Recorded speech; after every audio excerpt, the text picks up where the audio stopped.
Okay, so today we're gonna cover the graphical analysis of one-dimensional motion, and then we're gonna have our first virtual lab. Let me make sure it's recording already. It is recording. Okay. So yeah, graphical analysis for 1D motion, and then the first virtual lab. I sent you a link to go to Pivot Interactives and join the class there, because this is where we're gonna have our virtual labs. I don't know whether we will have time to cover vectors today.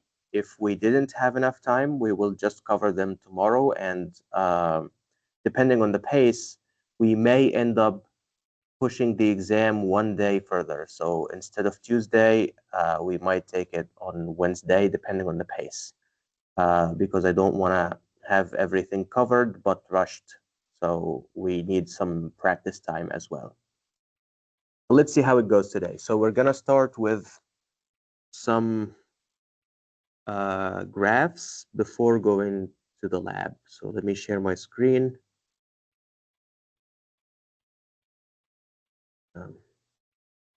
Oh, not what I wanted. New one. Okay. Good.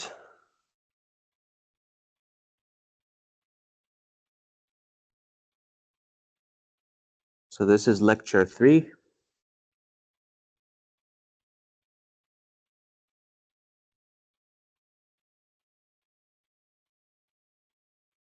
Graphical analysis of 1D motion. So the outline, as usual, is the following.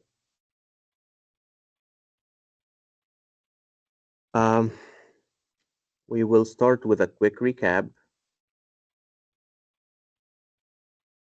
I will always try to start with a quick recap just to join what we covered from the previous time to the current time, so we are always in shape. Then we will describe motion as functions of time.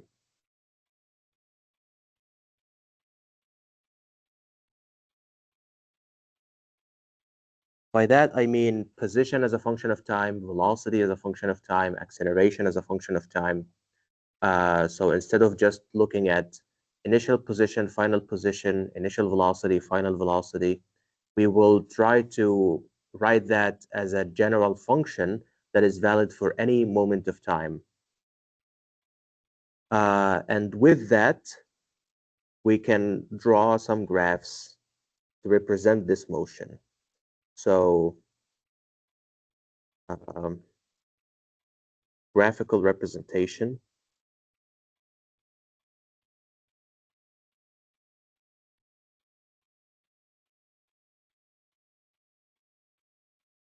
of motion.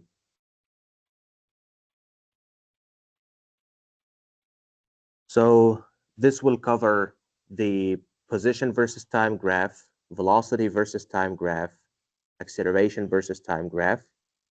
We will cover some examples.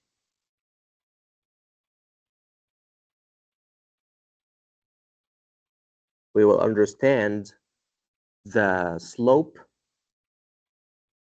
of different curves and the areas under different curves. So how to get,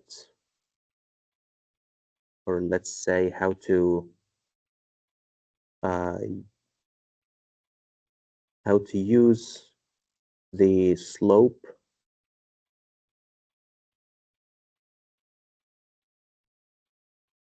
and how to use areas.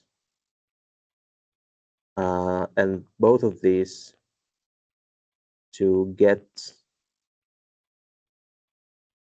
one graph from another.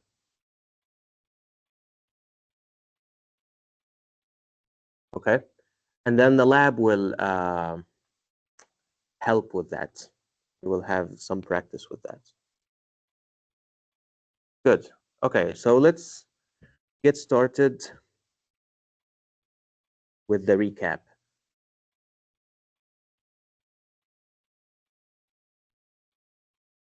So we ended last time with the kinematic equations for constant acceleration, and we had three equations. The first equation was V final equals V initial plus A times delta t. The second equation was delta x equals V initial delta t plus half A delta t squared. And the third equation didn't involve time, and it was V final squared equals V initial squared plus 2A delta x. Okay? As I said, these are very important equations. We're going to use them a lot for kinematic problems, but I want to rewrite them in a way that suggests the form of a function. Because here we have, final velocity, initial velocity. We have delta t. We don't have a specific time moment. So we're going to rearrange this to have a function instead of initial and final points. Let's just remember that delta t was defined as t final minus t initial. And delta x was defined as x final minus x initial. Okay? So let's see. Let's suppose we started our stopwatch at t initial equals 0. So let t initial be our 0 point. And let the final time be some generic moment in time. So t final, we can just denote it generically by t, and this t is a placeholder for any time that is bigger than 0. So we started our motion at 0, any later moment of time t, instead of calling it t final, we're just going to call it t. Okay? And x final is the position when the time is t final. So we're going to just call that x as a function of time, like when t equals t final. And because we chose t final to be just the generic moment, we're going to call that x as a function of t. X for any t. Okay? And in the same way, v final is going to be v as a function of t. Okay? Let's then rearrange the equations with this knowledge. In this case, we have delta t is t final minus t initial, which is just t minus 0, so it is t. So instead of delta t, we can just write t. Delta x is now x final minus x initial. This is x of t minus x initial. X initial is the same. It's just the starting position of motion. And let's then substitute and see what we get when we plug these in the kinematic equations. The first equation becomes v of t equals v initial plus a t.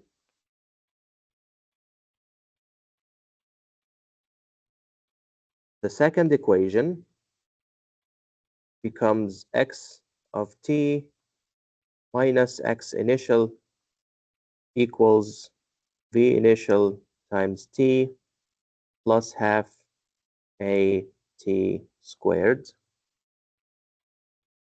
Or I can add xi to both sides, so this becomes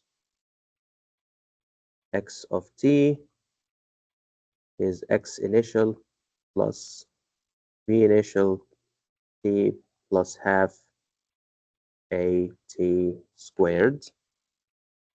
I want to box the important equations. So this one is our first equation. This one is our second equation. And the third equation is just going to remain the same. It's, we can write it differently, but it's not going to be super helpful in this notation. V squared of t minus V initial of t is equal to 2a x of t minus x initial. This is not really helpful because this equation doesn't even involve time. So writing it in this way doesn't help a lot. But in principle, you can write it this way. But, you can just forget about it. The first two equations are the important one in this notation. The third equation is just, as usual, V final, V initial. Okay. This is still the same physics. Nothing has changed. We only rearranged our formulas and changed the notation a little bit to do the following. So this notation is, if you remember from algebra, we have the notation of a function. You have f of x as a function. It's a function of x. And then it's like a machine that takes input x. This is the machine f. And it outputs f of x as the output. Here we're doing exactly the same thing. We have two machines, the machine x of t and the machine v of t. These are functions as well. So you input the time point and then you get, as a result, either the velocity at that time or the position at that particular time. This is helpful when we want to draw graphs because we plot the time at the horizontal axis and the function at the vertical axis, and then for each point in time, we have a height of this function so we can have a curve.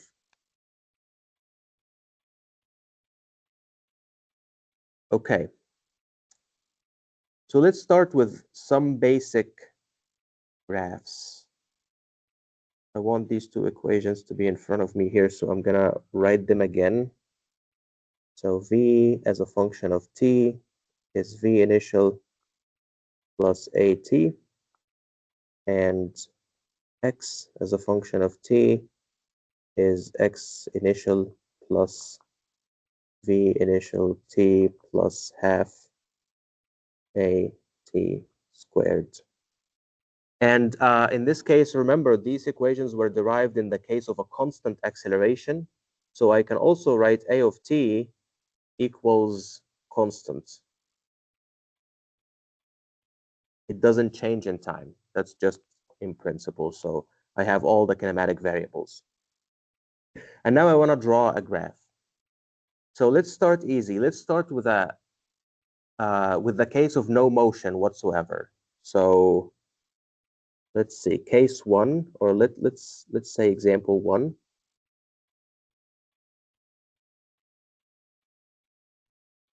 No motion. Okay. If we don't have motion, then there is no velocity. And there is no motion all the time, so there is no acceleration as well. So an object is sitting still at some position, it's going to remain at that position for all times. So we can draw that. Let's have our axes. On the horizontal axis, we have the time. On the vertical axis, we can have acceleration, we can have position, we can have velocity. We're going to do it, we're going to do position first. So this will be position on the vertical axis and time on the horizontal axis. I know this might be a little bit confusing because we're used to plotting x on the horizontal axis and f of x as the vertical axis, but here the independent variable is the time. So the independent variable is always at the horizontal axis, and x depends on time, so that's why it's on the vertical axis. So in this case, we said that v is 0, a is 0, and so v will be 0 for all times, so v of t is 0 for all times, a of t is 0, and x of t, I'm using these equations right there. X of t will just be x initial. So if I want to plot that, let's assume x initial was like 3 meters or something, 3 meters. So that doesn't change. So here's x initial. And because it doesn't change, it is just a horizontal line all the way. That represents the case of no motion at all.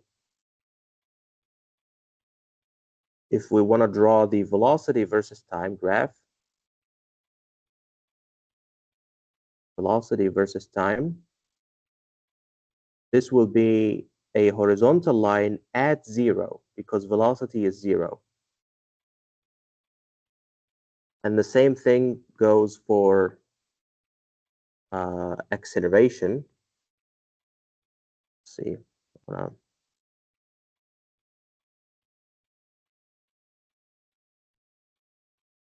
For acceleration, it is also a horizontal graph at 0.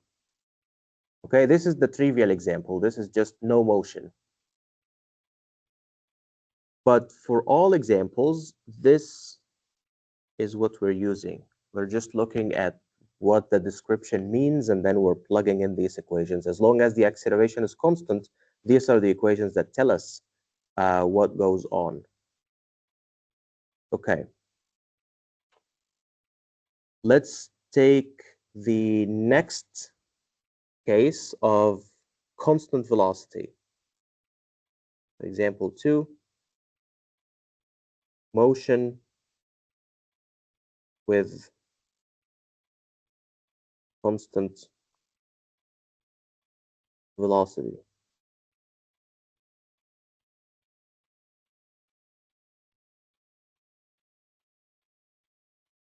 Constant velocity means, by definition, that velocity is not changing.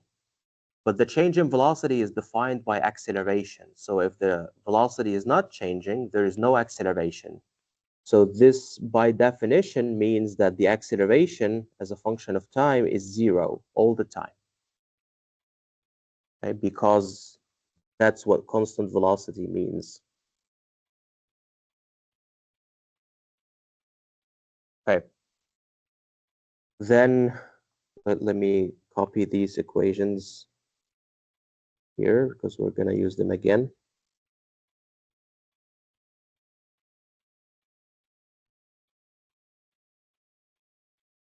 Okay, so I'm going to substitute into these equations 0 acceleration. So I will get v of t is just equal to v initial. Doesn't change. Whatever velocity you started with is the same velocity you're going to continue with. And position as a function of time becomes x initial plus v initial t plus 0 because acceleration is 0. So these are our equations for the curves. This is constant velocity. And now we plot each curve. So let's plot the acceleration. Acceleration is 0 for all times. So that is just, again, a horizontal line. Not just a horizontal line, but it's a horizontal line at 0. Then velocity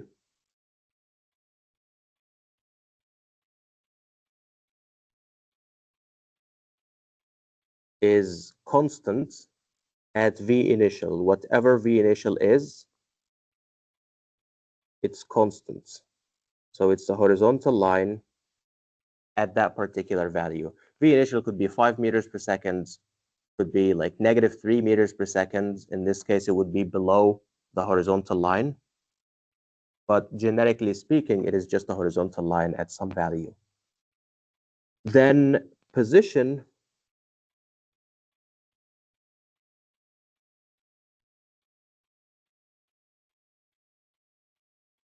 we see here position takes the form of a straight line.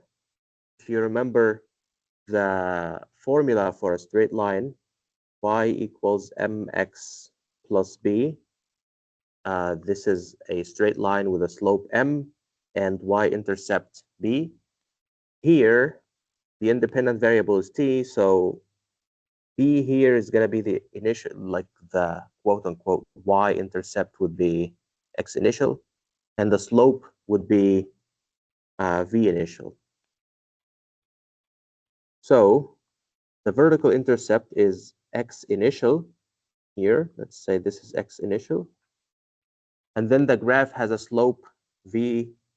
So let's say it goes like this,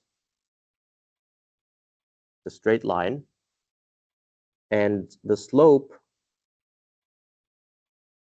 is v initial. Okay. If the slope is negative, the graph would be going down instead of going up.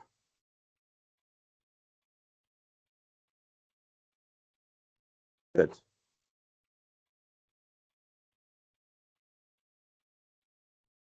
Okay, then, yeah.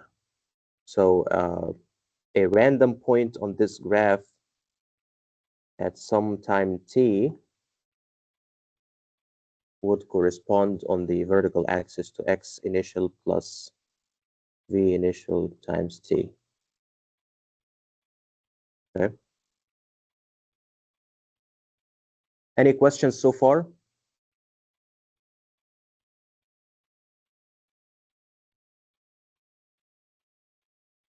Okay, good.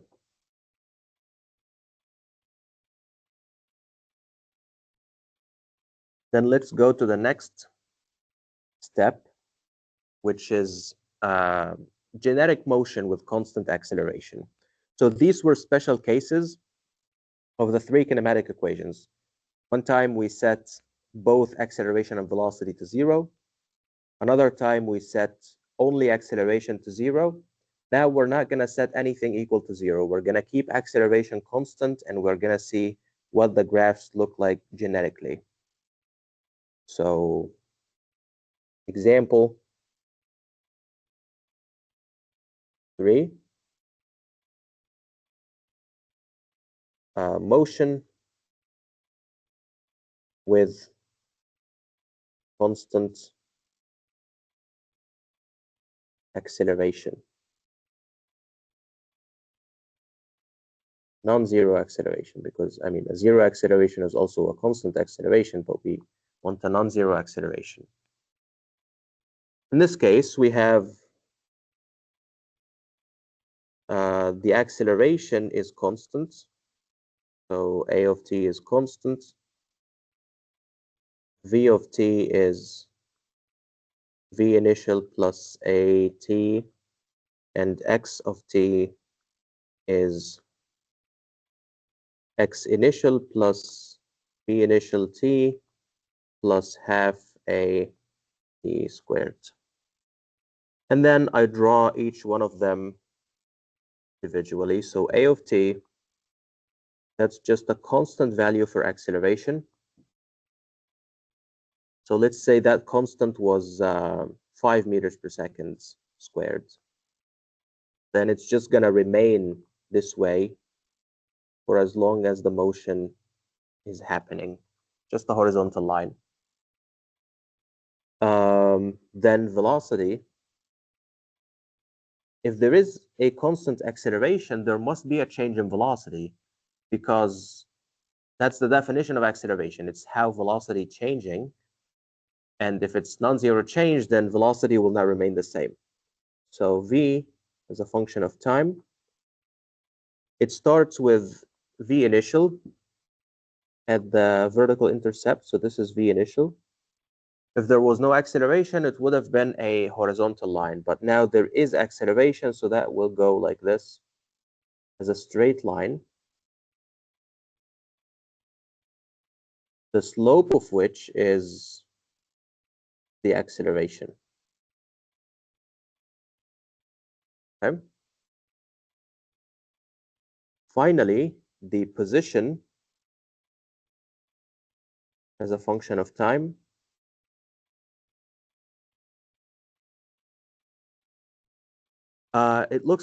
it's a quadratic equation. It has a term proportional to t, it has a term proportional to t squared, and it has a term that doesn't have any t in it. So this is the general form of a parabola. So at x equals 0, it is just x initial. Let's say it's here, x initial. And then it curves like this. This is a quadratic, this is a parabola. This is the definition of a parabola.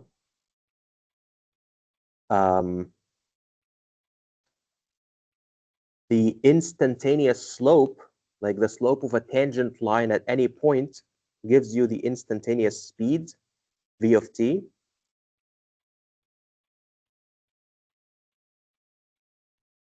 But that's about it. So this is genetic motion with constant acceleration. Also, this assumes the velocity is positive, and acceleration is positive, and initial position is positive. If you have any of those negatives, you can have the parabola flip to the other side and it becomes mirrored, like it would be going down instead of going up. And the slope of velocity will also be going down instead of going up. But this is the general principle. So what we get from here is the following. The very important relation we want to know is that the slope, like if we have a graph, let me see how to do this. So x versus t graph, the slope is the slope is the rise over run. It's the vertical change divided by the horizontal change.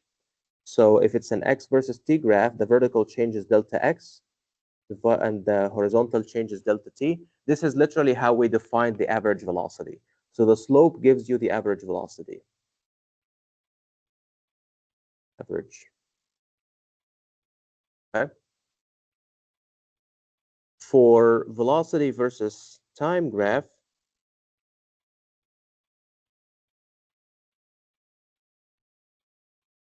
the slope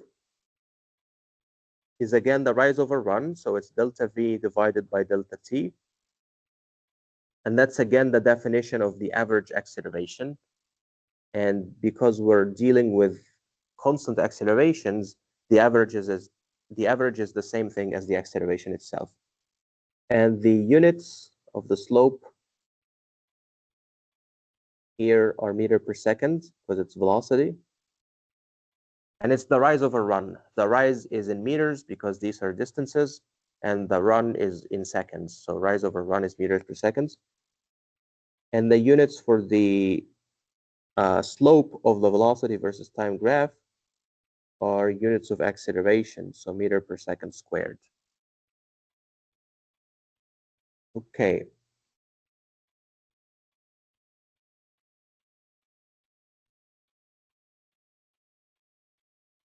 Yeah, this is the general analysis of velocities and accelerations and positions. The only thing left is to understand the reverse process.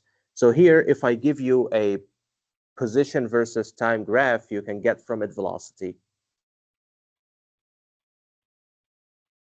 position versus time. Like, let's assume it's generic shape just to get the idea. Like the slope gives you velocity versus time. Okay. And then when you take the slope again, it gives you the acceleration.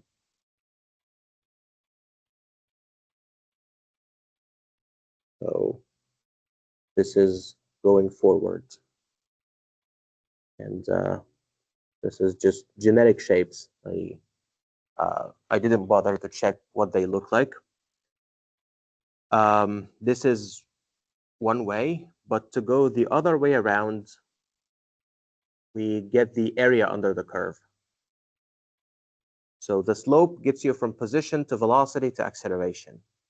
The area under the curve gives you from acceleration, gives you velocity, and then from velocity gives you position. So let's write that down very briefly.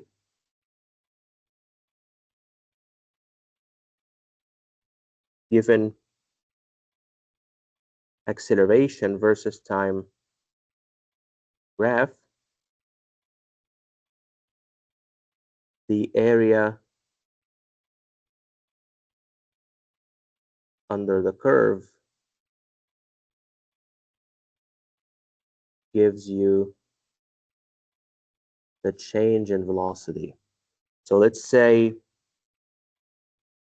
I have the acceleration being constant as a function of time, and it's this here, from t equals 0 to t equals t final. If I take the area under the curve until I hit the horizontal axis, the area is equal to the height of this triangle. So this is A, acceleration. I'm going to call it, let's give an explicit example. So let's say this is 5 meters per second squared, and this time is 3 seconds, and this is 0. So in this case, the area is the height times the width. So that's 5 meters per second squared times 3 seconds. That gives you 15 meters per second. Notice the units. There was second squared in the denominator and 1 in the numerator, so you get only meter per second at the end. This area is the change in velocity. So if you know that you started from 0 velocity, then the final velocity you get to is 15 meters per second. And in the same way, if I give you the velocity versus time graph, and it looks something like this. So starting from 0 velocity, and it gets all the way to, let's say, it gets all the way to 10 meters per second. And that happens in, let's say it gets to 15 to stay consistent with the previous example. And that happens in 3 seconds. And then I want to know the change in position during this interval. I will again calculate the area under the curve until I hit the horizontal axis. In this case, it's an area of a triangle. So the area is equal to half times the base, which is 3 seconds, times the height, which is 15 meters per second. So that gives me 3 times 15, that's 45 divided by 2, that's 22.5 meters. That is the change in position. That is displacement. Okay? So I know that in this time period, the object accelerated from 0 to 15 meters per second, and during that time, it covered 22.5 meters. So area under acceleration versus time graph gives you delta V, and area under velocity versus time graph gives you displacement. Yeah, so this is the reverse process. So going from one to the other gives you, you get the slope from one to go to the other, and then the area to do the reverse process. Is that part clear, or do you guys have questions about that?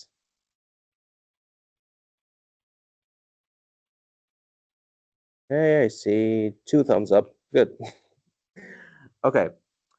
That's it for the graphical analysis part. So right now, I would like to show you the virtual lab, because that will give you also some practice on that. So let me stop sharing my screen and share. Let me actually share the full screen.